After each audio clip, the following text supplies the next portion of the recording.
کہ جو برے کام کرنے میں ان کو کچلوں گا. یہ کام ہمارا تھا کہ ہم وہ تو جو سچے ہیں ان کو سمجھا نا دہشت گرد. ہم واقعی دہشت گردوں کو خواہ وہ مسلمانوں میں سے ہوں یا غیروں میں سے جو بھی زمین میں خرابی مچاتا اس کو کچلنے کے لیے طاقت استعمال کریں. یہ کوئی برائی نہیں ہے. جس کے پاس اقتدار ہے اس کی ذمہ داری ہے. جس طرح پولیس کی ذمہ داری ہے نا کہ ڈاکے ہو رہے ہیں چوریاں, یہ کوئی نہیں کہتا کہ تم کیوں آگے روک رہے, نہیں, ان کا فریضہ کہ کیوں ڈاکہ پڑ رہا ہے آ کر روکیں, کیوں قتل ہو رہا ہم روکیں گے. جس جگہ زمین میں فساد ہو رہا ہوگا یہ جہاد سمجھ لیں, شرارت نہیں ہے, زمین میں امن قائم کرنے کا طریقہ. کہ گنڈے بعد نہیں آئیں گے مسلمانوں میں سے بھی کافروں کے, کبھی تیل پر قبضہ کریں گے, کبھی مسلمانوں کو قتل کریں گے, کبھی اپنے ملک میں دوسروں کو تنگ کریں گے. تو یہ بدماشوں کو ختم کرنے کے لیے جو طاقت استعمال ہوتی ہے اس کو کہا جاتا ہے جہاد. یہ بیٹا کیا ہو گیا, اور زیادہ بدماشی ہوگی. اگر سچ مچ جو برے ہیں ان کو کچلنے کے لیے طاقت استعمال کی جائے. تو یہ مولانا روم کا شعر ہے, میں اس پر بات ختم کروں گا. پس غزازی فرض شد بر مومنا تا ستان انداز کفے مجنون سنا. پاگل کے ہاتھ میں بندوق آ جائے تو کوئی آدمی اس سے وہ چھین لے تو یہ برا نہیں کیا اس نے. اگر نہ چھینتا تو وہ پاگل تو لوگوں کو مار دیتا. یہ جو لوگ ہوتے ہیں دنیا کے کتے, بے شک وہ کتنے پڑے رہے, یہ ہیں پاگل کہ طاقت آ گیا, لوگوں کو چلتے پھرتے ہیں, عورتوں کو مار رہے ہیں, بچوں کو مار رہے ہیں, لوگوں کے ملک چھین رہے ہیں, تیل کے کنویں پر قبضے کے. یہ ہے پاگل, پڑھے لکھے پاگل.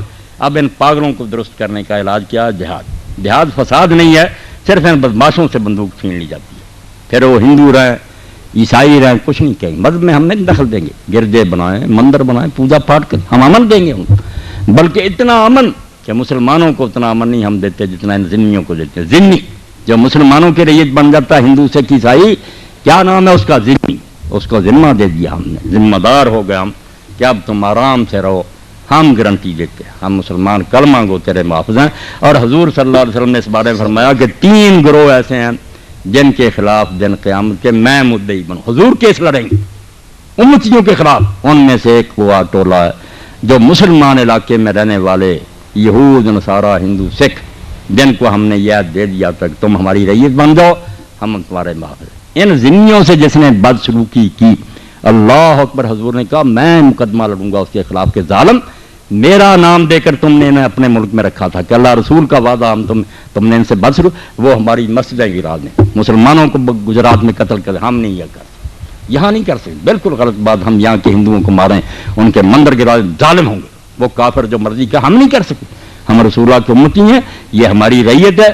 بے انصافی نہیں, ذمی گارنٹیڈ, گارنٹی دی اسلام نے کہ تم نہیں چھیڑ سکتے. صرف کرنا کیا, طاقت کس لیے استعمال کرنی ہے؟ جو حرامی ہیں جنہوں نے زمین میں فساد برپا کر رکھا ان سے طاقت چھین لینی کہ غیر مسلم رہو, رعایا بن جاؤ, امن سے رہو, جس مذہب میں رہنا چاہتے ہو, مگر یہ اجازت نہیں دیں گے کہ ہم خدا کی زمین میں تم فساد برپا کرو, لوگوں کے ملک چھین لو, ان کی عورتوں کو مارو, یہ نہیں ہونے دیں گے. جیسے پولیس اور فوج آ کر یہ بدماشیاں روکتی ہے نا, کوئی نہیں ان کو کہتا کہ یہ کیوں بندوقیں چلا رہے ہیں. سب جانتے کہ یہ نہ ہوں گے تو امن کیسے ہوگا. مسلمان آپ یقین کر لیں جو ہم خدا کی فوج ہیں, بغیر تنخواہ کے فوج دی ہے اللہ کے. ہمیں آواز آتی ہے کہ اے مسلمانوں تم میری فوج ہو. تنخواہ دار فوجیوں کو چھوڑو کہ پاکستان کی فوج, یہ تو بعد میں فوجیں بھرتی کی تنخواہ دار. مسلمان ملکوں میں فوجیں ہوتی تھی تنخواہ دار نہیں. ہر آدمی کے دروازے پر گھوڑا بندہ ہوتا تھا, اس کے پاس تلوار ہوتی تھی. جب آواز آتی تھی کہ مسلمانوں فلاں علاقے میں فساد پھیل گیا, وہاں بدماشی شروع ہو گئی, مسلمان نکلتے گھوڑوں پر سوار ہو جو تلواریں, بدماشی کرنے کے لیے, بدماشی روکنے کے لیے. جیسے فوج آتی ہے مداخل کر دی, تو ہمارا جہاد جو رومی فرماتے ہیں جہاد اس لیے مومنوں پر فرض ہوا کہ اگر پاگلوں کے ہاتھ میں نیزے آ گئے تو ان سے چھین لو, بدماشوں سے طاقت چھین لو کہ ان کو ظلم نہ کریں. وہ غیر مسلم مرنا چاہتے ہیں, جانا چاہتے ہیں دوزخ میں جائیں, ہم ان کو کلمہ نہیں پڑھائیں گے مگر ظلم نہیں کریں گے. اور اس میں مسلم غیر مسلم کی تمیز نہیں. ہم میں سے اپنوں میں سے بھی اگر کوئی خبیث کسی علاقے میں ظلم کرے گا ہم اس کا گریبان بھی پکڑیں گے, کلمہ پڑھ کر کیوں ظلم کر رہے. اور عدل کا راج ایسا آئے گا پھر اگر مسلمان یہ ذمہ داریاں ادا کریں, دل سے حضور کو سچا جانیں, زبان سے اس کا اعلان کریں, عمل سے اس کی گواہی دیں, کر کے بھی دکھائیں, اور پھر اس کو دوسروں تک پہنچائیں. اور آخر میں اگر طاقت بھی استعمال کرنی پڑے اور جان دینی پڑے, گھر لوٹانے پڑے, کریں. جس طرح فوجی مرتے ہیں, پولیس مرتی, چوکوں پر دیکھ دیں گے فلاں کیپٹن شہید, شہید پولیس کہتی ہے کہ محکمے کی خدمت کر. آپ بھی اسی لیے خدا کے ہاں شہید ہوتے ہیں کہ ہر مسلمان میدان میں نکلو, میرے خدا کا قانون توڑا جا رہا, رسول اللہ کی شریعت پامال کی جا رہی. یہ غنڈہ نہیں ہے، دہشت گرد نہیں ہے. دہشت گردی کو مٹانے کے لیے میدان میں نکلتا کہ دہشت گردی نہیں میں. اب یہ زمانے کا چلن دیکھو کہ خبیثوں نے جو خود دہشت گرد ہیں ہمیں بدنام کر دیا کہ مسلمان دہشت گرد. مسلمان تو کسی کو حق مار ہی نہیں سکتا، کسی عورت کو نہیں مارتا، بچے کو. جب حضور نے اعلان کیا جنگ احد میں کہ ہے کوئی جناب میری تلوار کا حق ادا کرے، میری تلوار لے، اب کون لیتا؟ حضور کی تلوار. فرمایا میری تلوار لینی اور حق ادا کرنا ہے نبی کی تلوار کا. تو حضرت ابو دجانہ نے کہا کہ اللہ کے رسول اس کا کیا حق ہے؟ فرمایا نہ یہ بچے پر چلنی چاہیے نہ عورت پر چلنی. جو تندرست اور جوان مقابلے صرف اس کو قتل کرنا. عورت آئے بچہ نے کتنی دشمن ہو کافر کی چھیڑ نہیں سکتی. اب کافر کو تو حرامزادے کو پرواہ ہی نہیں، عورتوں کو مارنا ہے بچوں. مگر مسلمان بیچارہ اتنا پابند ہے دین کا، اللہ کا سپاہی اور فوجی کہ عورتیں سامنے آتی نہیں تلوار بند کر، بچہ سامنے آ نہیں اس کو کر. بوڑھا آ گیا درویش خان قوم گردوں بیٹھے، فرمایا نہیں ان بیچاروں کو کیا چھڑنا ہے، بات کر. میدان میں جو سامنے آیا شاہسوار اس سے نکلا. ایسی پاک صاف اور نیک جنگ کو یہ دہشت گردی، اور جو آپ حرامزادی بستیوں کی بستیاں تباہ کر رہے ہیں، بے گناہ شادی کے بیچارے گیت گا رہے ہیں، ان پر بم برسا دیتے ہیں، بعد میں کہتے ہیں مغالطہ لگ گیا. یہ خود نیک بنے ہوئے. یہ ہماری سامنے بدقسمتی کہ جو دہشت گرد ہیں وہ ہمیں دہشت گرد. ہم تو غریب اگر جان دینے کے لیے جاتے ہیں تو مفت میں کہ اپنی جان دیں گے دہشت گردی روکیں گے. اب دیکھنا ہے رسول کریم فضا بھی امید ہوئی قربان جائیں رسول خدا پر، جیسے وضو نماز سکھایا ایسی جنگ سکھائی. ہماری جنگ بھی نماز کی طرح کی پاک. فرمایا جو شخص اللہ کے رسول اس لیے جنگ میں جاتا کہ کچھ لوٹ کا مال ہاتھ آئے، فرمایا مرے گا تو حرام کی موت مرے. کسی نے کہا صرف ایک اونٹ کی رسی اس کے پاس نہیں ہے گھٹنا باندھنے کی، اس کو لینے کے لیے گیا، فرمایا دوزخ میں گیا. کسی نے کہا وہ صرف بہادری دکھانے کے جہنم. کسی نے کہا صرف اپنی برادری کی حمایت میں گیا یا ملک کے لیے، فرمایا دوزخ. کون ہے مجاہد؟ فرمایا بیچارہ جو کڑوا گھونٹ پیتا لتکون کلمۃ اللہ علیہ، نہ لینا ہے نہ دینا، اس لیے غریب چلا گیا کہ جان دینی ہے مگر اللہ کا بول بالا کر. دین سر بلند ہونا چاہیے، بدماشی ختم ہونی چاہیے، نیکی پھیلنی چاہیے. اس سے زیادہ بھی کڑوی کوئی بات ہو سکتی؟ اور اقبال رحمۃ اللہ نے کیسی بات کہی، شہادت ہے مطلوب و مقصود ہے مومن، نہ مال غنیمت نہ کشور کشائی. نہ وہ بیچارہ ملک لینے کے لیے جاتا ہے نہ مال لینے کے لیے جاتا ہے. اگر یہ ارادہ آ گیا تو اس کا تو اپنا ہی بیڑا غرق ہو گیا، وہ تو دوزخی ہو گیا. وہ تو صرف اس لیے جاتا ہے کہ یار کیوں ظلم ہو رہا، کیوں عورتوں کو مارا جا رہا، کیوں علاقے چھینے جا رہے ہیں مفت میں. اللہ کا ایسا سپاہی کہ کوئی اس دنیا میں وہ معاوضہ نہیں چاہتا، اللہ کی رضا کے لیے چاہتا، اور اللہ بھی پھر اس پر کتنا خوش ہوتا. اب آقائے دو عالم صلی اللہ علیہ وسلم آپ جانتے ہیں قربان جائیں ہماری جانیں آپ پر قربان، حضور سے بڑھ کر کوئی ہے؟ مگر آپ نے صرف ایک شے کی خواہش کی. صحیح بخاری دیکھنا دوسرے. اب اللہ کو یہ منظور نہیں تھا. حضور اگر قتل ہو جاتے کافر تالی بجا دیتے کہ اللہ کا آخری نبی مارا گیا، اللہ کی ٹیم ہار گئی. نہیں، آخری نبی قتل نہیں ہو سکتا. مگر حضور نے کہا کہ میرا یہ جی چاہتا، میری یہ تمنا ہے کہ میں اللہ کے راستے میں قتل ہوں، پھر زندہ ہوں، پھر قتل ہوں، پھر زندہ ہوں، پھر بار بار میں اللہ کے راستے میں شہید ہوں. اس سے زیادہ مزیدار موت کوئی نہیں ہے. حضور چاہتے رہے. اب شہید غریب تو لوگ دہشت گرد کریں تو اس پر رو ہی سکتے ہیں، افسوس ہی کر سکتے ہیں کہ ہماری نالائقی کی وجہ سے جو لوگ اللہ کی رضا کے لیے اپنے جانیں دیتے پھرتے تھے کہ ہم ظلم کو روکیں گے، ان غریبوں کو ٹیررسٹ کہہ دیا. آپ آبادیاں تباہ کر رہے ہیں.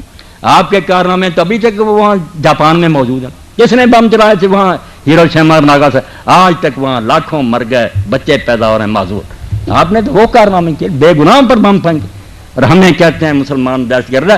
ہمیں رونا آتا ہے کہ ہمارے اپنوں نے جو کیا نا، اس پر آپ ختم کر لیں بات کو. گلائے جفائے وفا نما کہ حرم کو اہل حرم سے. مسلمانوں نے جب بدسلوکی دین کے ساتھ کی، میں نے اور آپ نے، کافروں کا تو کیا رونا، ان کا تو گلا ہی کوئی نہیں. گلائے جفائے وفا نما کہ حرم کو اہل حرم سے. کعبہ جس سے رو رہا کہ تم میرے ماننے والوں نے جو کیا، کروں بت کدے میں اگر بیاں تو کہے صنم بھی ہری ہے. علامہ کہتے ہیں میں اگر بت خانے میں جا کر سناؤں تو بت بھی بیچارے روئیں گے کہ توبہ توبہ توبہ، کلمہ گو نے یہ کیا اسلام. ہم نے دین کے ساتھ ظلم کیا کہ اپنے گھروں میں گھس گئے اور بادامالیاں کرے. کوئی برا کرتوت ایسا نہیں جو ہم میں نہیں ہے. کاروبار میں ہم بے ایمان ہیں، فریب کرتے ہیں. ساری دنیا کہتی ہے یار مسلمانوں سے مال نہ منگواؤ، دھوکہ باز. جس امت کا یہ کام تھا کہ لوگ دیکھیں اور گھر میں بیٹھے کہیں کہ یار مسلمان دھوکہ نہیں کر سکتا، مسلمان جھوٹ نہیں بول سکتا. ہمارے کرتوتوں نے اس دین کو بدنام کیا. گلائے جفائے وفا نما کہ حرم کو اہل حرم سے. کروں بت کدے میں اگر بیاں تو کہے صنم بھی ہری. بس آخری ایک نظم ہے علامہ اقبال کی، اس سے 2-4 شعر. نیازی صاحب بھی میرے دوست ہیں، کئی صاحب ادب لوگ. شکایت تجھ سے ہے تار کے آئینے آبائی، کون سا دین لیے پھرتا تو؟ نہ صحابہ والا دین، نہ وہ جہاد، نہ کوئی کرتوت نہیں تیرا. پھر کہتے ہیں تیرا ہے کیس کیوں کر ہو گیا جوش جنون ٹھنڈا، کہ لیلا میں تو ہیں اب تک وہی انداز لیلائی. دین میں تو وہی حسن ہے، حضور اسی طرح خوبصورت ہیں، مگر تیرا شوق ٹھنڈا ہو گیا. مسجدیں ویران ہیں، بازار بڑے، اذان ہوتی ہے آپ دیکھتے ہیں 1000 میں سے ایک آدمی اٹھ کر جاتا، باقی کافر ہیں، حضور کو نہیں مانتے. یہ اذان انہیں پتہ نہیں حضور نے دلوائی ہے، نہیں جاتے. اس لیے کہا تیرا ہے کیس کیوں کر ہو گیا، اور تو مجنون بنا ہوا تھا، تیرا ہے کیس کیوں کر ہو گیا جوش جنوں ٹھنڈا، کہ لیلا میں تو ہے اب تک وہی انداز لیلائی. نہ حرف لا الہ تیری زمین شور سے ٹوٹا. جیسے کلر زمین ہے نا، وہاں لوگ بیج بوتے نہیں اگتا. ختم رسایا مسلمان تیرا دل بھی کلر ہو چکا، اس میں لا الہ نہیں اگتا، توحید نہیں سماتی، دین کا کوئی نہیں اگتا. نہ حرف لا الہ تیری زمین شور سے پھوٹا، زمانے بھر میں رسوا ہے تیری فطرت کی ناز آئی. ساری دنیا میں دہائی مچ گئی کہ مسلمانوں کے دل بانج ہو چکے، ان میں کوئی خیر باقی نہیں رہا. کافر بھی تانے دے رہے ہیں، مسلمان بھی دیکھ رہے ہیں، واقعی کرتوت کوئی نہیں رہا. پھر کہتے ہیں تجھے معلوم ہے غافل، یہ آج کی تقریر کا آخر، تجھے معلوم ہے غافل کہ تیری زندگی کیا ہے. اے مسلمان کبھی سوچا بے وقوف کہ تو کیا بن چکا؟ فخر کرتا میں حضور کا امتی ہوں، نہیں. تجھے معلوم ہے غافل کہ تیری زندگی کیا ہے. کنشتی ساز معمور نواحا ہے کلیسائی، ساز جو تیرا ہے وہ یہودیوں کا بنایا ہوا، جو اس میں نغمے بھرے ہوئے وہ عیسائیوں کے. تو کافروں کی باتیں تیرے دل میں سما گئی، اسلام کوئی نہیں رہا. تجھے معلوم ہے غافل کہ تیری زندگی کیا ہے. کنشتی ساز معمور نواحا ہے کلیسائی، ہوئی ہے پرورش آغوش بیت اللہ میں تیری. وہ پلا بڑا تو تھا تو دین کی گود میں، رسول اللہ کی باتیں ماؤں سے سنتا رہا باپوں، مگر بن کیا گیا؟ ہوئی تھی پرورش آغوش بیت اللہ میں تیری، دل شوریدہ ہے لیکن صنم خانے کا سودائی. مگر تو اب بتوں کا پجاری بن گیا، دین کو چھوڑ دیا. اور آخری شعر میں کہا کہ اب اگر سننی ہے بات سن لا مجھ سے. اقبال نے ایک فارسی شاعر کا کلام کہا کہ بعد آنا تو آ جا. آموختی ازما بکار دیگراں بردی، سبق دین سے تو نے سیکھا تھا کہ جو قول کرو اس کو نبھا دو. یہ اللہ رسول کے کام نہ آیا تو غیروں کی وفاداری میں لگ گیا. وفا موختی ازما بکار دیگراں بردی، ربودی گوہر ازما نثارے دیگراں کر. موتی ہم سے لیا اللہ کے دین سے کہ بات پر آدمی کو پورا اترنا چاہیے، مگر تو کفر کی خدمت میں پورا اترا. ان کی خدمت تو پوری کی، جو کافروں نے کام تیرے ذمہ نبھا دیا، مگر جو اللہ رسول نے کہا نثارے دیگراں کر دی، دوسروں کی خدمت میں موتی لٹا دیا. اللہ کے رسول کا تو باغی اور نافرمان ہو گیا.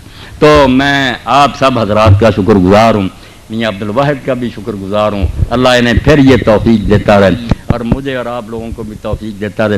یقین جانے کوئی محفل، کوئی مجلس، کوئی مدرسہ، کوئی خانقاہ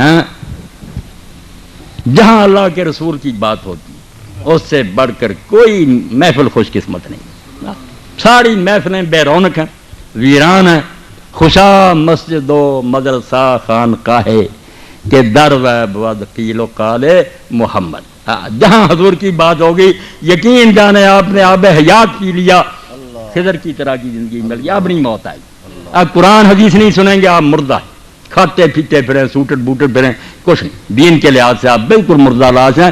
دین اسی شخص کے پاس ہے، کنگال ہو، فقیر ہو، غریب ہو، مگر اس کے سینے میں ایک دولت ہے جس سے وہ اپنے آپ کو غنی سمجھتا. میرے جیسا کوئی مالدار نہیں. وہ کیا دولت ہے جس کو یہ کافر چاہتے ہیں؟ ساری دنیا لگی ہوئی ہے. اور اس وقت یہ حرامی باز آئیں گے جب ہم یہ چیز دل سے نکال دیں گے. توبہ، وہ نہ وقت آئے. کیا کہتے ہیں یہ خلیز؟ یہ فاقہ کش کے موت سے ڈرتا نہیں ڈرا. سبق دیتا شیطان ان چیلوں کو، بش کو، بلیر کو کہ کر دو مسلمانوں کے بارے میں یہ فاقہ کش کہ موت سے ڈرتا نہیں ڈرا. یہ رسول اللہ کو امتی بھوکا رہے، ننگا رہے، یہ جانے دیتا ہے روح محمد اس کے بدن سے نکال دو. ان کو یہ سبق دیا ہے کہ سلیبس بدل دو، سکول اور کالجز کے کورس بدل دو تاکہ روح محمد ان کے جسم میں سے نکال دو. اللہ وہ وقت نہ لائے. بس ایک ہی چیز میرے اور آپ کے پاس ہے، ہم سب کچھ کھو دیں، گم کر دیں، مگر رسول اللہ کا نام ہمارے دل پر لکھا رہے. سب سے بڑی بات صبا تو جا کے یہ کہیو میرے سلام کے بعد کہ تیرے نام کی رٹ ہے خدا کے نام کے بعد. مدینہ جا کر یہ ہوا کہہ دے کہ اللہ کے رسول دیوانہ کہہ رہا تھا کہ میری زبان پر یہ اللہ کا نام ہے تیرا. صبا یہ جا کے یہ کہہ دے میرے سلام کے بعد کہ تیرے نام کی رٹ ہے خدا کے نام کے بعد. یہی اللہ مرتے دم تک مجھے آپ کو نصیب کرے. آپ میرے بھائی ہیں بہن، میری دعا اپنے لیے بھی آپ کے لیے کہ اللہ سب کچھ ہم سے چھن جائے تو کوئی نہیں، ہم تیری رضا پر راضی ہیں، مگر اپنے فضل و کرم سے مرتے دم تک ہمارے دلوں میں جو رسول پاک کی محبت ہے یہ نہ چھیننا، ہم ایسے نہ محروم ہو جائیں. ہم مفلس ہیں، کنگال ہیں، ہمارے پاس کچھ نہیں رہا، ہماری سلطنتیں جاتی رہیں، ہمارے ملک چھن گئے، مگر ایک چیز ہم اپنے دل میں لیے بیٹھے ہیں کہ تیرے رسول کے دیوانے ہیں. یہ نہ ہم کہیں موتی کھو بیٹھیں، ورنہ ہم سے زیادہ بدقسمت کوئی نہیں ہوگا. وآخر دعوانا الحمدللہ رب العالمین وصلی اللہ تعالی علی خیر خلقہ سیدنا و مولانا محمد وآلہ وصحبہ اجمعین. جزاک اللہ. ماشاء اللہ جی، مولانا کے انتہائی جو ہے پرمغز اور علمی لیکچر اور یہ درس الحمدللہ.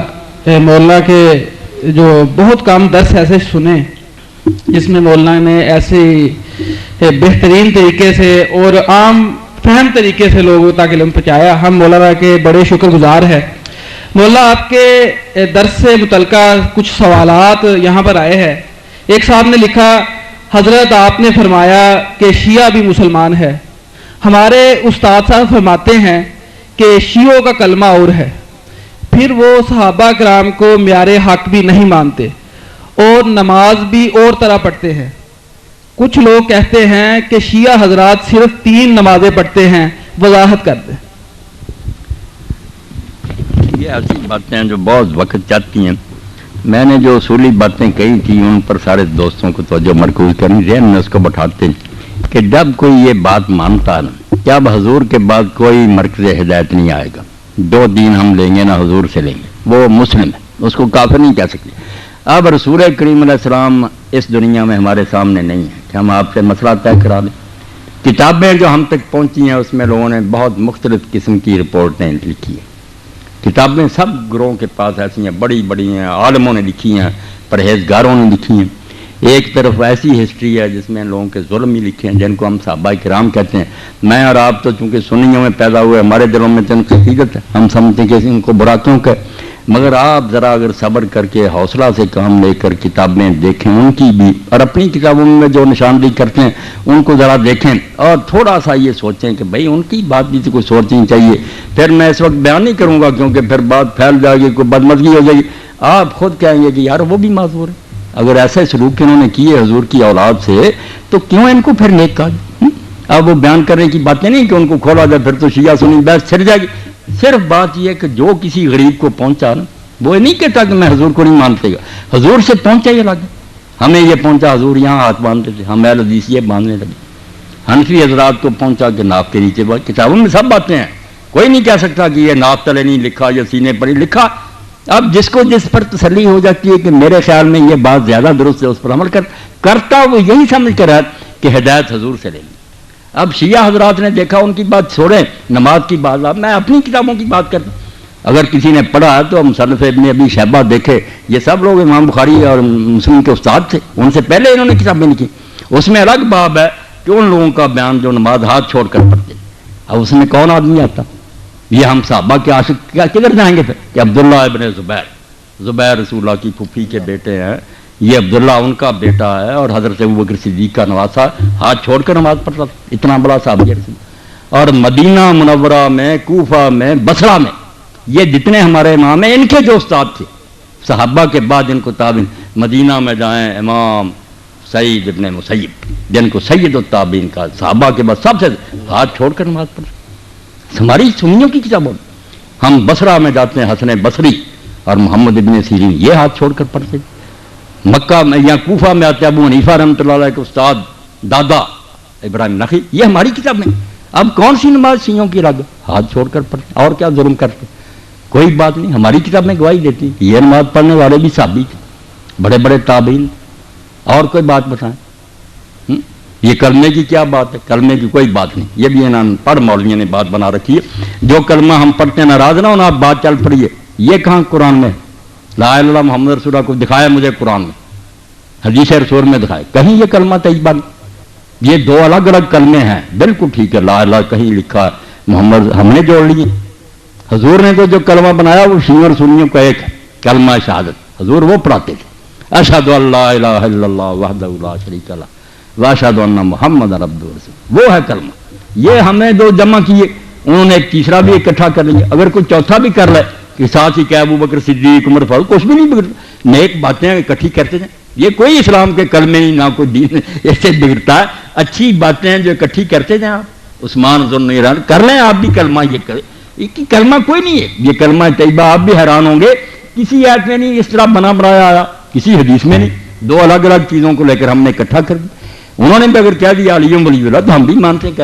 علی جو تھے اللہ کے ولی تھے، کوئی شک والی بات، اس طرح کی باتوں سے دین نہیں کوئی بگڑتا، یہ آپ کہہ لیں کہ پیار سے انہوں نے کر لیا، ہمارے ہاں یہ بریلوی دوست جو ہیں یہ اذان سے پہلے یہ اثرات کہتے ہیں، بعد میں کہتے ہیں، ہم کہتے ہیں حضور نے نہیں کہی ہے، صحابہ نے اس لیے نہیں کہنی چاہیے، مگر یار اس میں کوئی کون سی کفر کی بات تو کوئی نہیں نا، درود شریف انہوں نے پڑھ دیا، کوئی اسلام سے نکل گیا، عقل سے کام لیا کریں، جتنی بات غلط نظر آتی ہے کہ حضور کا طریقہ کہہ لیں، مگر کافر نہیں، کوئی غلط بات نہیں، درود شریف ہر وقت پڑھا جاتا ہے، کوئی صبر سے بھی کام لینا، کچھ نہیں بات، اور کون سی بات چیزوں نے کیا دی؟ ہاں 3 نمازیں کوئی نہیں پڑھتا، کوئی مسلمان نہیں کہتا کہ 3 نمازیں، سب جانتے ہیں کہ 5 نمازیں، ان کے 5 کے نام ہیں، 5 کی رکھتے ہیں سارے مسلمانوں کی ایک ہیں کہ 2 فجر کی ہیں، 4 ظہر کی ہیں، 4 عصر کی ہیں، 3 مغرب کی ہیں، 4 عشاء کی، شیعہ کی بھی اتنی ہیں، سنیوں کی بھی اتنی، اب مسئلہ کیا ہے؟ جمع بین الصلاتین کہ 2 نمازیں اکٹھی پڑھی جا سکتی ہیں، یہ جب ہم پانی حدیثوں کو دیکھتے ہیں، ٹھیک ہے جب زد آ جاتی لوگ زد میں دورتے، شیعوں کی کتابیں میں نے پڑھی، ان کے علماء بھی میں جانتا ہوں، وہ سارے مانتے ہیں مگر روک نہیں سکتے، جانتے وہ بھی ہیں کہ الگ الگ 5 وقتوں میں پڑھنا، ہماری طرح وقت لکھے ہوئے ہیں کہ زور یہاں تک ہے، اثر بالکل ہمارے والے طریقے، صرف فرق یہ ہے کہ حضور نبی کریم صلی اللہ علیہ وسلم نے، یہ اب ہماری زد ہے کہ ہم نے اکٹھی کرنی چھوڑ دی، رسول کریم علیہ السلام سے صحیح حدیث ہے، چاہے امام ترمذی کہتے ہیں اس پر کسی نے عمل نہیں کیا، یہ تو آپ کی اپنی مرضی، حدیث میں کوئی خرابی ہے کہ آپ نے مدینے میں ہوتے ہوئے نہ سفر تھا، نہ بارش تھی، نہ خطرہ تھا، نہ بیمار تھے، ظہر اور عصر کی 2 نمازیں اکٹھی پڑھائیں، 4 فرض اس کے 4 اس کے 8 مغرب اور عشاء کی، بالکل صحیح حدیث، کوئی شک نہیں، اب بلا وجہ اکٹھی کی، ابن عباس سے لوگوں نے پوچھا، ابو ہریرہ سے پوچھا کہ حضور نے ایسا کیوں کیا، جب کوئی مجبوری نہیں فرمایا، اسی لیے کہ امت سے تنگی دور ہو جائے، امت کو پتہ چل جائے کہ اکٹھی بھی پڑھنے کوئی بات نہیں، تو سنت ہے یہ شیعہ تو کرتے ہیں، مگر ان کی زیادتی کہ انہوں نے عادت بنا لی، یہاں سے خود یہ شیعہ مسلک کے بھی خلاف ہے، ان کی کتابیں بھی یہ نہیں کہتی کہ روز اس طرح پڑھو، 5 اذانیں ہونی چاہیے، 5 وقت ہے، مگر صرف اکٹھی کی جا سکتی ہیں، مسئلہ اتنا تھا کہ جائز ہے اگر کوئی کر لے، ہم نے ضد کر لی کہ کرنی نہیں اکٹھی کی تو کافر ہو جائیں گے، ہم بھی جھوٹے ہیں، جب جی چاہے اکٹھی 2 نمازیں پڑھ سکتا ہے، ظہر عصر مغرب عشاء جائز، ان کی وہ ضد غلط ہے کہ روزانہ پڑھنا، یہ ان کے مسلک میں نہیں، ان کی بھی شرارت ہے، کتابیں ان کی نکال کر دکھاؤں گا، ان کے علماء کے فتوے دکھاؤں گا، ہماری طرح 5 اذانیں دیں 5 وقتوں، اصل یہی ہے، مگر کبھی اگر اکٹھی کو کر لے تو بیٹا اتنی بات تھی کہ وہ جائز تھی، ہم نے ضد کر لی کہ نہیں پڑھنی، انہوں نے کر لی کہ ہم نے جان بوجھ کر اسی طرح پڑھنا ہے، یہ کیڑ بن گئی، مسئلہ اتنا ہی ہے کہ بلا وجہ بھی ظہر عصر کو مغرب عشاء کو اکٹھی کیا جا سکتا ہے، اس میں نہیں وہ کوئی بری بات کہتے، جو عادت انہوں نے بنا لی یہ غلط ہے، پڑھتے 5 ہی اور 2 کر کے اکٹھی پڑھ لیتے ہیں، ہاں اور کیا بات، شرکیہ غزلیں قصیدے کافی ہیں، مثلا امداد کن از رنج و غم آزاد کن، شاد کن لکھا، ایسا نہیں میں صحیح پڑھتا ہوں، مجھے سب یاد ہے کہ کیا پڑھ دیں، امداد کن از رنج و غم آزاد کن، در دین و دنیا شاد کن یا شیخ عبد القادر، یہ پڑھتے ہیں، اب اس کو کہا کہ یہ شرکیہ اور اس لیے وہ کافر ہوگا، شرک مشرک ہوا، ایسی بات نہیں کوئی، ٹھیک ہے میں بھی کہتا ہوں ایسا نہیں کہنا چاہیے، نہ پڑھنا چاہیے، مگر جب ان کے علماء سے پوچھا، انہوں نے کتابیں لکھی، انہوں نے کہا جب ہم کہتے ہیں کہ یا رسول اللہ مدد کریں، ہمیں پتہ ہے کہ مدد اللہ کے سوا کوئی نہیں کرتا، بالکل کتابیں لکھی، جاہلوں کو گمراہ کر دیا، خود بچے ہوئے ہیں وکیلوں کی طرح، بالکل دامن بچایا، اگر کا عالم پکڑے وہ فوراً کہتے ہیں کہ توبہ توبہ رسول اللہ نے کیا مدد کرنی، مدد تو اللہ کرتا، وہ کہتے ہیں ہم جو کہتے ہیں کہ اللہ کے رسول مدد کر یا شیخ عبد القادر جیلانی مدد کر، ہمارا مدعا صرف توسل ہوتا، ہم دعا چاہتے ہیں کہ اللہ کے رسول ہمارے لیے دعا کر دو. تم زندگی میں مانتے ہو کرتے تھے، ہم اب بھی کہتے ہیں کہ آپ کو فرشتے پہنچاتے ہیں، ہماری درخواست چلی جائے گی، حضور خوش ہو کر ہمارے لیے دعا کر لیں. اب اگر دعا کی حد تک بات ہو تو ہم بھی کہتے ہیں کہ نیک آدمیوں سے دعا کراؤ. اس میں کوئی شرک ہے؟ زندوں سے کراتے ہیں کہ نہیں؟ وہ بیچارے بعد میں بھی کہتے ہیں کہ یہاں سے چلے گئے مگر اللہ کے رسول ہیں، درود شریف پہنچتا، بات ٹھیک ہے. تو کہتے ہیں ہماری درخواست بھی اگر چلے جائے گی اور حضور یہ ہماری مدد فرمائیں گے. آپ کسی امیر آدمی کے پاس میری مدد فرمائیں، کوئی میرے پاس آ جاتا مولوی صاحب میری مدد کریں، وہ مدد ہے جو اللہ سے مانگی جاتی.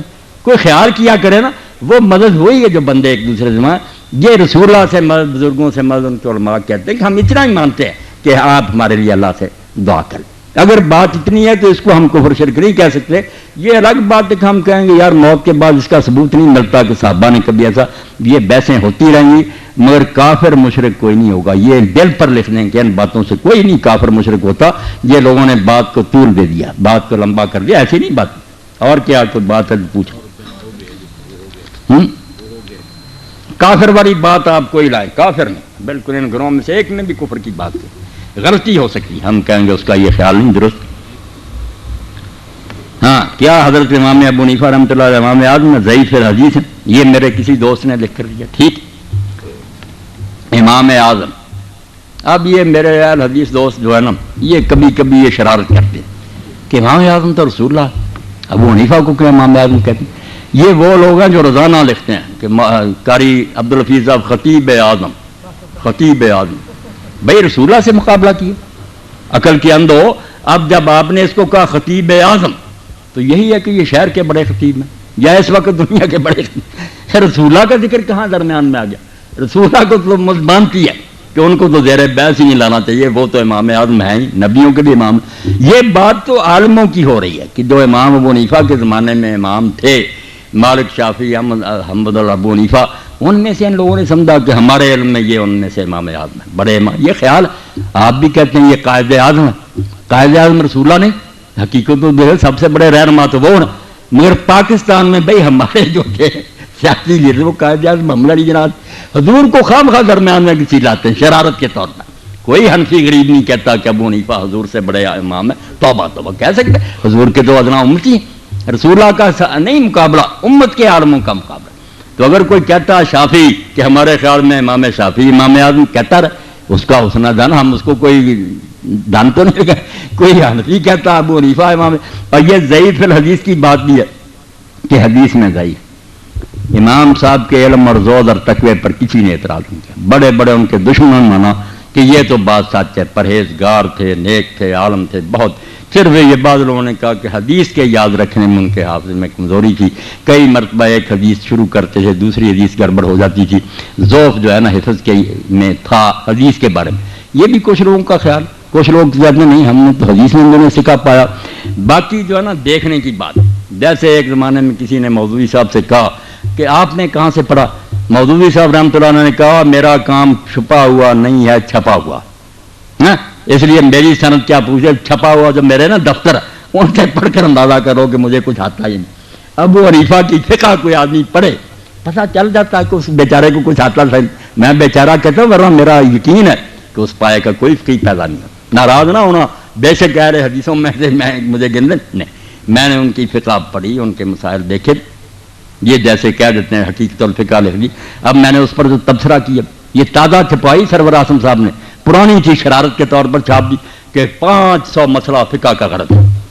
اور اس نے تازہ کتابیں منگوا کر نمبر بھی دیا کہ میں نے چیک کر لیا. اب میں نے ایک پورا خطبہ دیا اور وہ کتاب واپس اس کو بھیجی نشان لگا کر. اب میں نے پوچھا عمران لڑکے سے دی تھی، اس نے کہا شرم سے چپ ہو گیا. میں نے کہا جن کتابوں کے حوالے دیے وہاں لکھا کہ یہ نکاح جائز ہے، تم نے بنا دیا کہ فقہ کی کتاب میں لکھا ناجائز ہے. جائز کو ناجائز نکالو کتاب. اتنے جھوٹے. اس لیے اللہ کے بندو میں ان بحثوں میں نہیں الجھا کہ حنفی ہے یا شافعی ہے یا اہل حدیث ہے، یہ بیچارے ملاؤں کی باتیں ہیں. میری بات آپ نے سن لی، میری سطح بہت بلند ہے. میں نے ان لوگوں کو پڑھا ہے، ایمانداری سے پڑھا، اور ان کے اصل دفتر میں نے کنگالے کہ شیعہ کہاں سے چلے اور ان کا علم کیا. میں اللہ کو گواہ کر کے کہتا ہوں کہ ان میں بڑے بڑے فاضل پیدا ہوں، ان کے پائے کا ایک بھی نہیں آپ دکھا سکتے. باقی صحابہ کو برا کہتے ہیں جو انہیں پتہ چلا، کہنا ہی ہے نا، جنہیں پتہ چلا کہ فاطمہ کو مارا حضرت عمر نے، ان کے بازو توڑا اور ان کے بچہ پیٹ سے گرایا، وہ کیوں نہ برا کرتے.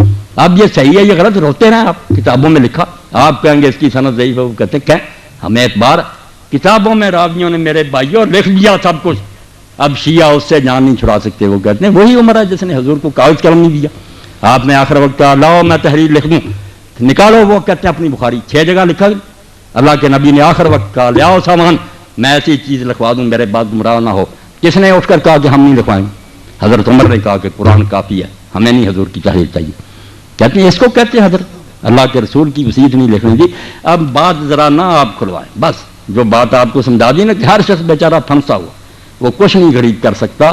جو کسی نے پڑھ لیا اس کے دل میں بیٹھ گیا. یہ نہ کافر ہیں نہ بے دین ہیں، رسول اللہ کے دیوانے ہیں.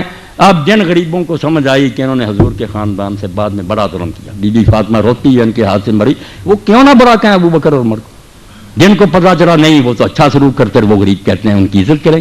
یہ بیچارے بعد میں جو ہم پیدا ہوئے ہمارے بس میں کچھ نہیں ہے. لکھنے والے وہ بھی لکھ گئے، وہ علماء ان کو ممبروں پر سناتے ہیں کہ کون فاطمہ کے گھر پر آگ لے کر گیا تھا، جس نے دروازہ گرایا اور فاطمہ رضی اللہ عنہ کے پیٹ پر گرا اور ان کا بچہ گر گیا، اس صدمے سے مری. یہ کتابوں میں درج ہے کہ حضرت عمر نے یہ کام کیا. وہ کہتے ہیں اس عمر کو کہتے ہو کہ نیک کو.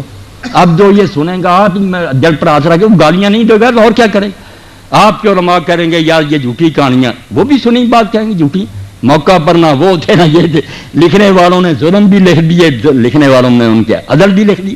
بعد میں جو پیدا ہوئے غریب پڑھتے رہے، مگر یہ صبر کر دیں، بالکل ایک دوسرے کو گلے لگا لیں کہ بھائی آپ نے جو سنا اس کو مانے، ہم نے جو سنا اس کو مانے. رسول اللہ کو تو سب مانتے ہیں، آؤ بھائی بن جائیں، مل کر رہیں.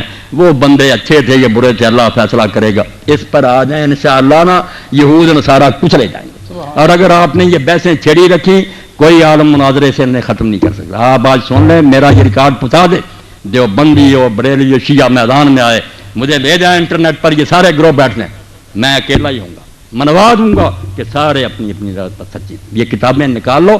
اب جس شیعہ نے یہ سنا کہ عمر نے یہ ظلم کیا وہ کیسے نیک کہے گا؟ کرو بات انصاف. اور جو کہتا وہ اتنا نیک تھا وہ برا کیسے کہے گا؟ مگر کتابوں کا کون فیصلہ کرے کہ ان میں سے کون معتبر ہے؟ یعنی ہم کہیں گے ہماری معتبر ہے، وہ کہیں گے ہماری معتبر ہیں. سب کے عالم تہجد گزار بڑی روزے رکھنے والے بیچاروں نے جو سنا اس پر لگے ہوئے. خدا کے لیے اس بات کو سمجھنے کی کوشش کریں، جو سنا ہے لوگوں نے اس پر پھنسے ہوئے. کوئی بے دین نہیں مرنا چاہتا نہ کوئی برا.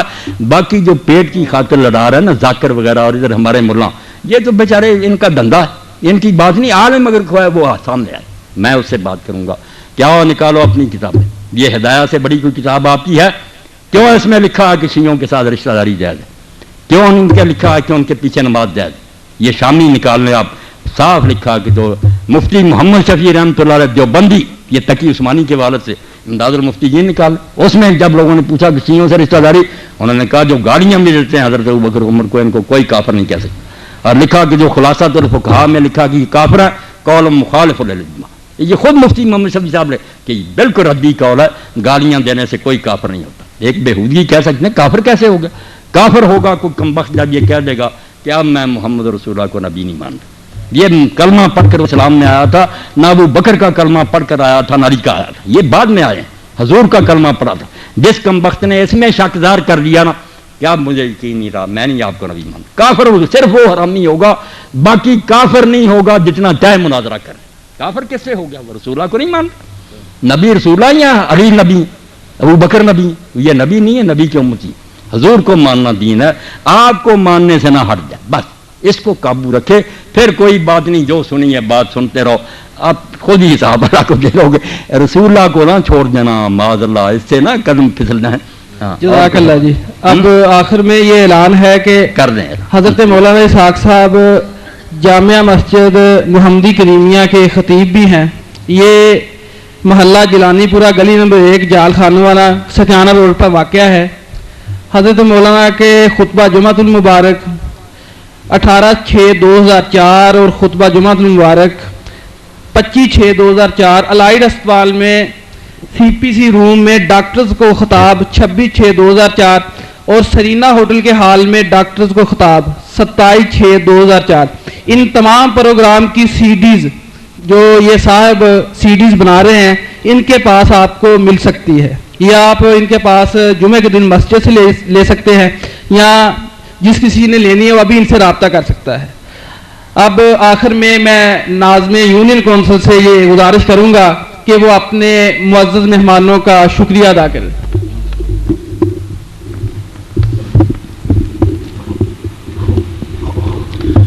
نحمدہ ونصلی علی رسولہ الکریم. فاعوذ باللہ من الشیطان الرجیم. بسم اللہ الرحمن الرحیم. سب سے پہلے میں جناب مولانا محمد اسحاق صاحب کا شکریہ ادا کرتا ہوں کہ انہوں نے ہمارے محلہ کو یہ سعادت بخشی اور اتحاد بین المسلمین کا ایک ایسا درس دیا جو واقعی اسلام کی صحیح ترجمانی کرتا ہے. مجھے یہاں کہنا پڑے گا کہ علامہ اقبال حکیم الامت نے بھی اسی چیز کی ترجمانی کی ہے. وہ فرماتے ہیں مٹا دی ہم نے جو اسلام سے میراث پائی تھی، سریا سے زمین پر ہم کو آسمان دے مارا، بنائے تجھے اس قوم نے پالا ہے آگوش محبت میں، کچل ڈالا ہے جس نے پاؤں میں تاجے سرے دارا. بنائی ہیں کتابیں جو کہ تیرے آبا نے، جو دیکھوں ان کو یورپ میں تو دل ہوتا ہے سی پارا. اگر چاہوں تو نقشہ کھینچ کر الفاظ میں رکھ دوں، مگر تیرے تخیل سے فزوں تر ہے یہ نظارہ. میرے عزیز دوستو، اعلی حضرت نے ہمیں جو درس دیا ہے، ہم سب کا یہ فرض بنتا ہے کہ ہم اس پر عمل کریں، اور صرف زبان سے ہی نہیں، عمل سے ثابت کریں. اب آخری نبی سرکار دو عالم صلی اللہ علیہ وآلہ وسلم بقید حیات نہیں ہے، اب ہم وارث نبوت ہیں. ہمارا یہ فرض بنتا ہے کہ ہم دین کو جگہ جگہ، گلی گلی، کوچے کوچے تک پہنچا دیں. ماں باپ سے پوچھا جائے گا کہ انہوں نے اپنی اولاد کو صحیح دین کیوں نہیں بتایا. علماء سے پوچھا جائے گا انہوں نے عوام کو صحیح دین کیوں نہیں پہنچایا. حتیٰ کہ ہر اس شخص سے پوچھا جائے گا جس کو دین کی ایک بات بھی آتی ہے، اس نے دوسرے کو کیوں نہیں بتائی. آخر میں ابو الاسر جناب حفیظ صاحب کا ایک شعر پڑھنا چاہوں گا. وہ کہتے ہیں میرا مقصد تو اتنا ہے کہ ہم سب نیک ہو جائیں، خدا کو ایک مانے اور خود بھی ایک ہو جائیں. میں آپ سب کا شکریہ ادا کرتا ہوں.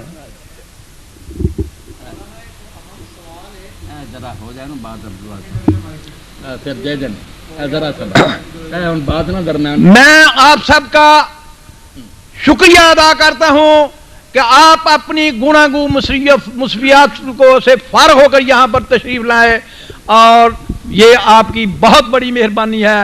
میں یہ سمجھتا ہوں یہ بھی ایک تحصیل علم کا ایک سلسلہ ہے جو کہ یہاں شروع کیا ہوا ہے، اور اللہ علامہ صاحب کو عمر دراز عطا فرمائے کہ وہ ہم سب کی رہنمائی فرماتے رہیں. شکریہ. وہ سوال یہ ہے مولانا کہ تقریباً ہر بھائی کے ذہن میں یہ سوال ہوگا کہ اگر کوئی مسلمان بدعتی ہو، وہ کلمہ شہادت کا اقرار کرتا ہے لیکن وہ بدعتی ہے، تو ایسے بندے کے ساتھ تعلق رکھنا، اس کے ساتھ مل کے عبادت کرنا، یہ شریعت میں کیسا ہے؟ بدعتی کا انجام بہت برا ہے، اور ملک میں ایسے فرق بھی موجود ہیں کہ جن میں بدعتیں موجود ہیں. ایسی صورتحال میں بحیثیت مسلم ہمیں کیا کرنا چاہیے؟ یہ میرے بھائی ہیں عبد المنان صاحب، انہوں نے جو بات دہرائی، یہ چیزیں ہیں جو لائق کے تفصیل سے نہیں سمجھا جائے. یہ ان پر ناراض نہیں میں ہوتا. شیعوں کے بارے میں یا اہل بیت کے بارے میں یا دوسرے حنفی سب کے بارے میں جو ذہنوں میں نا مغالطے دور کرنے چاہیے. میں مغالطے کہوں گا، ایک دوسرے کو پڑھتے نہیں، اس لیے طرح طرح کے سوال ہیں. میں جن نے اہل بیت کی بات کی ہے نا، جانتا ہوں کہ اہل بیت یہ ایسے کام کرتے ہیں، یہ بیتی لوگ. آپ سمجھ لیں بات ہے کہ انجام ان بیچاروں کا کیا برا ہوگا جب کہ دین میں دو گروہ علماء کے، ظاہروں کی بات نہیں، علماء کے دو گروہ شروع سے چلے آتے ہیں، بڑے بڑے امام اور عالم. ایک تو گروہ ان لوگوں کا ہے جو یہ کہتے ہیں کہ ہر بدعت بری نہیں ہے، کل بدعت نظارہ جو ہے یہ مخصوص ہے، عام نہیں ہے. کتنی چیزیں جو بعد میں نئی نکلی ہیں اور ان کو کوئی برا نہیں کہتا. خاص کر اہل سنت کے سب طبقات مانتے ہیں، اہل حدیث بھی مانتے، دوسرے یہ 2 اذانیں کی جمع کی سب جانتے ہیں کہ یہ رسول اللہ کے زمانے میں نہیں تھی، حضرت ابوبکر کے زمانہ میں نہیں تھی، عمر رضی اللہ کے زمانہ میں نہیں تھی. یہ 2 اذانیں جمع کی نا، ایک پہلے ہوتی ہے ایک پھر بعد میں، یہ حضرت عثمان رضی اللہ نے شروع کی. یہ بھائی عبد المنان بھی جانتے ہیں، صحیح بخاری مسلم سب میں. اب کون اس پر کہتا کہ حضرت عثمان بیٹی تھے، یا جو یہ لوگ اذانیں دیتے ہیں 2 بیٹی سارے دے رہے، یہ بیت نہیں، حالانکہ نئی بات نکلی ہے. تو پھر اس لیے بڑا گروہ علماء کا، بڑے بڑے ان کے نام کیا بتاؤں، وہ کہتے ہیں کہ ہر بیت سیاح نہیں ہے. بیت 2 قسم کی ہے، ایک سیاح کہ نئی بھی ہے اور بری ہے، دین کو نقصان اس سے پہنچتا. ایک ہے کہ وہ نئی ہیں باتیں مگر دین سے نہیں بگڑتا، دین کی رونق ان سے بڑھتی، اس کو وہ بدعت حسنہ کہتی ہے. اس کی بہت دلیلیں دیتی ہیں. ایک میں نے دے دی، اسی طرح تراویح کی جماعت کے بارے میں کہتے ہیں کہ رسول اللہ نے یہ بند کر دی تھی، حضرت عمر نے اپنے زمانے میں باقاعدہ شروع کی، اب ہر جگہ ہو رہی. تو یہ کہتے ہیں کہ دیکھا چیزیں نئی ہیں مگر اچھی، کوئی بری نہیں. اسی طرح وہ گروہ ہے نا، وہ ان علماء کا ہم یہ امام نووی ہے، ابن عبدالسلام ہے، ابن حجر حافظ ابن حجر فتح الباری میں کہتے ہیں، شوکانی کہتے ہیں، یہ اہل حدیث کے علماء وہ کہتے ہیں بالکل ٹھیک، ہر بیت بری نہیں. بیت 5 طرح کی ہے، ایک حرام ہے، ایک مباح ہے، ایک مکروہ ہے، ایک جو ہے نا وہ بالکل واجب ہے، فرض ہے وہ بدعت. کہ یہ بدعتی فرقوں سے جو ہم مناظرے کرتے ہیں، علم کلام کی کتابیں لکھی، کہتے ہیں کہاں تھی پہلے لکھنی پڑی. تو یہ بحث علمی ہے، وہ کہتے ہیں ٹھیک ہے. ایک گروہ تھوڑا چھوٹا جو کہتا ہے نہیں دین میں ہر بیت گمراہی ہے، تو یہ مسئلہ علمی ہے، جھگڑے کی بات نہیں. اس بات پر ہم کہے وہ بیدتی ہو گئے. وہ کہتے ہیں اگر ہم نے قرآن مجید کھانے پر پڑھ دیا، اذان سے پہلے صلاۃ کے کو برا کام، نئی ہے ضرور مگر دین درود شریف کو بھی جائز کرتا ہے، قرآن پڑھنے کو بھی جائز کرتا، تو اس کو وہ بدعت حسنہ میں داخل کرتے ہیں. میں نے بڑے بڑے علماء کا حوالہ دیا، عبد المنان صاحب کو میں پھر بعد میں بھی دکھاؤں گا، بڑے بڑے کہ ہر بدعت کو نہ برا کہو، کئی چیزیں بدعت ہوتی ہیں مگر بہت اچھی ہوتی ہیں. وہ اس پہ لگے ہوئے وہ علماء جو ہیں بیچارے کہتے ہیں ہم مانتے ہیں کہ یہ چیزیں سب نئی ہیں مگر کوئی بری نہیں. میراث سے بھی نئی بات ہے مگر یار سال بعد حضور کی محبت بڑھاتے ہیں، رونق بڑھاتے ہیں، مسلمانوں کو توجہ دلاتے ہیں، کتنا نبی اعلیٰ تمہیں خدا نے دیا. تو یہ بدعت حسنہ ہے، مانتے ہیں کہ نئی ہے مگر اچھی ہے. تو یہ پیچھے سے اختلاف چلا رہا بڑے بڑے علماء، اس سے کوئی انجام نہیں برا ہوگا ان کے پیروں کو.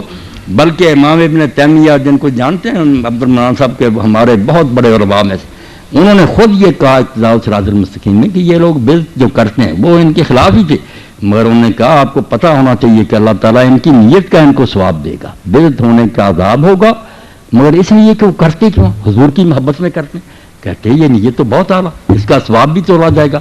اگر یہ بڑھ گئی محبت تو بدعت کا عذاب جو ہے کم ہو جائے گا، اللہ تولے گا او میرے نبی کی محبت میں کی. یہ خود انہوں نے کہا کہ میرے خیال میں ہیں یہ بدعت کرتے مگر مقصد بہت اعلیٰ، اللہ اگر اس مقصد سے خوش ہو گیا کہ نیت تو نیک تھی ان کی. تو آپ دخل نہ دیں، کسی کو دوزخ نہ بھیجیں، کچھ نہ کہیں. اپنی حد تک اگر آپ سمجھیں یہ کام نہیں ہونا چاہیے، میں بھی نہیں کرتا، آپ بھی نہ کریں، مگر کرنے والوں کو دعائی خدا کی نہ کافر کہیں نہ دوزخی کہیں، وہ بھی ہمارے بھائی ہیں، اللہ رسول کے دیوانے ہیں. بس ایک ہی بات جیسے میاں عبد الواحد نے کہی، میں نہیں اعلیٰ حضرت کو بولتا، مولانا احمد رضا خان رحمۃ اللہ علیہ کو میں نے پڑھا، ان کے فتاوے سارے جلدیں میرے پاس ہیں. ان کا یہ شعر میں نے بار بار دہرایا، اور یہ طارق نے بھی ایک دن پڑھا اور نیازی صاحب نے مجھے بتایا کہ بڑا رویا، نوجوان اپنی دکان میں رویا. مولانا نے کیا کہا، لحد میں، کہتے ہیں اب قبر میں تو جانا ہی تھا، پتہ تھا مرنا، لحد میں عشق رخ شاہ کا داغ لے کے چلے. ہم قبر میں کیا لے گئے، کچھ پلے نہیں تھا، رسول کی محبت کا داغ لے گئے.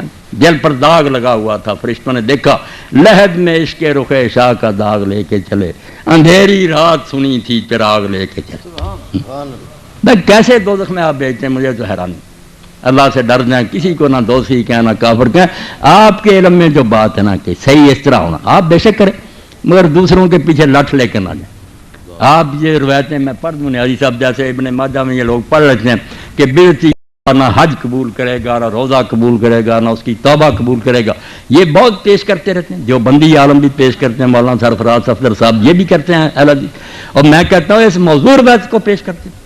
وہ تو دوزخ میں جائیں گے ہی نہیں، آپ چلے جائیں گے. یہ حدیث جھوٹی ہے، ضعیف بھی نہیں، موضوع ہے. من گھڑت روایت کی بنیاد پر ان بیچاروں کو کہتے ہیں ان کا روزہ حج قبول نہیں ہوگا. پہلے آپ تو اپنا علم کمپلیٹ کریں نا، کہ جو باتیں آپ کہتے ہیں وہ ٹھیک ہے. آپ خود ہی حدیثیں جلدی لیے پڑھیں کہ بیٹی کہ اللہ توبہ نہیں قبول کی، یہ بھی حدیث ضعیف ہے، کوئی صحیح نہیں. آپ خدا کے لیے ڈر دیں. بالکل کسی بیچارے کچھ نہ کہو. میں تو اللہ کی قسم جب جاتا ہوں دیکھتا ہوں بریلیوں مجھے وہاں بھی خوشی ہوتی کہ یہ بھی میرے نبی کے دیوانے.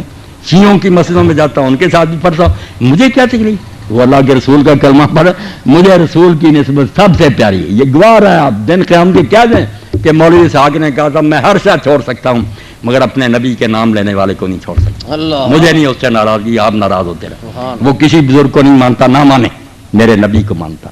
بس آخری ایک حوالہ عبد المنان بھی سنیں آپ, یہ اس کی بات ہے جس کو ہم اہل سنت شیخ الاکبر کہتے ہیں کہ اولیاء کا سردار ہے وہ محی الدین ابن عربی.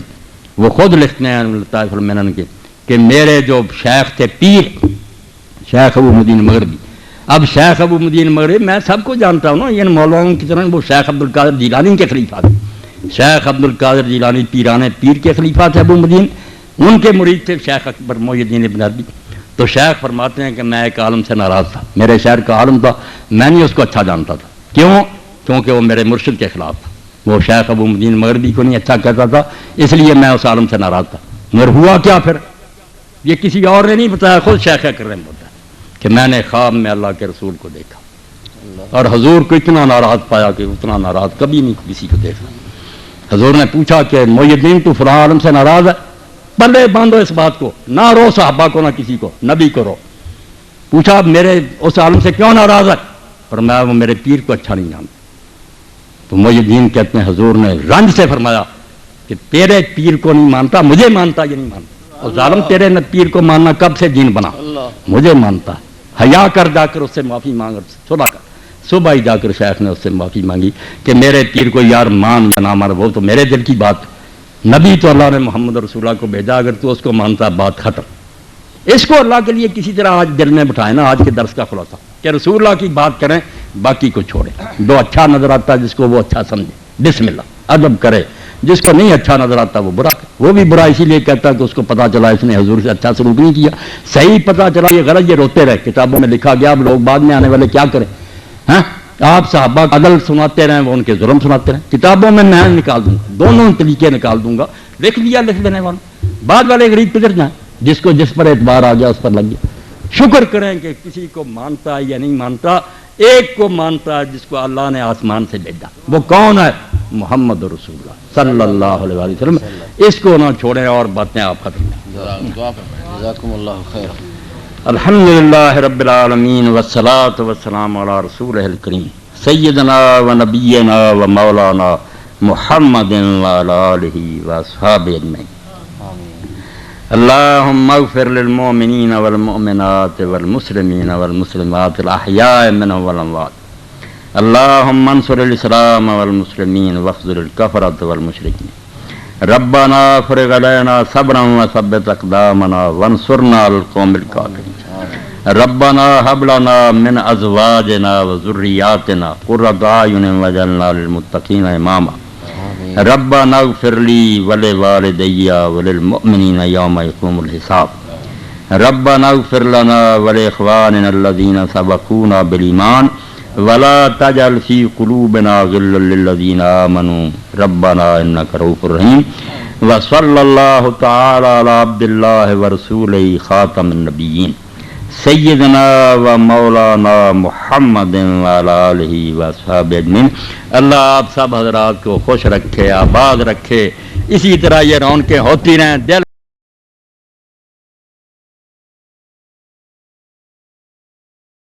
نوحے مجالس مرثیہ و دیگر اسلامی پروگرام کے لیے رابطہ فرمائیں. Graph agency. ہمارا پتہ 390/54 رستم نگر, نئی پانی کی ٹنکی, کشمیری محلہ, لکھنؤ. موبائل 98391 28498 9335 765 931.